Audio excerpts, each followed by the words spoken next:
agaasimaha waaxda wax soo saarka wasaaradda kalluumaysiga dowlad goboleedka Galmudug Cabdirasaaq Maxamuud Axmed oo la hadlay muuqbaahiyaha Galmudug ayaa faahfaahin ka bixiyay wax soo saarka jilaabatada badda deegaanada Galmudug xilli ay jiraan caqabado ka soo wajahay cudurka COVID-19 waxay soo saareen iskaashatooyinka Galmudug ilaa 30 tan oo argoosta iyo ilaa 200 tan oo kalluun ah wax soo saarkaas oo u bixi jira meelo kala duwan sida kalluunka oo kale wuxuu aadi jiray Yemen agoostada waxay u dhoofi jirtay Dubai marka ayadoo awalba ay jireen caqabado badan oo haysta iskaashatooyinka Galmudug ha noqoto dhinaca qiimaha ha noqoto dhinaca maaragtay agabka ay ku shaqeynayaan waliba ay sanadkan ay la kulmeen duruuf ah dabaylo xoogan oo agabkooda baabiye ay la kulmeen intii xilliga lagu jiray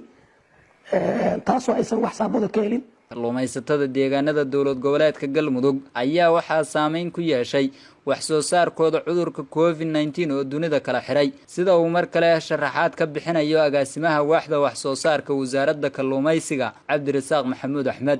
COVID-19 wuxuu ku keenay iskaashatooyinkii Galmudug wuxuu ku keenay saameynta ku keenay waxa weeye badeecadii dibadda u bixi jiray ayaa istaagay marka gaadiidka qaadi jiray ayaa istaagay marka waxaa timid marka in badeecadihii ay xaniban yihiin oo la qaadan waayo oo la safrin waayey wadamadii qaadan jireenna ay hakiyeen walow qaarkood ba leeyahay badeecadii qaar way gubeenba sida la yidhi Kenya oo kale badeecadii loo qaadi jiray markii la geeyo waa la gubay marka wuxuu kaloo keenay markii ay istaagtay badeecadii transportationkii uu hakad galay waxaa timid inuu ku yimaado qiimo dhac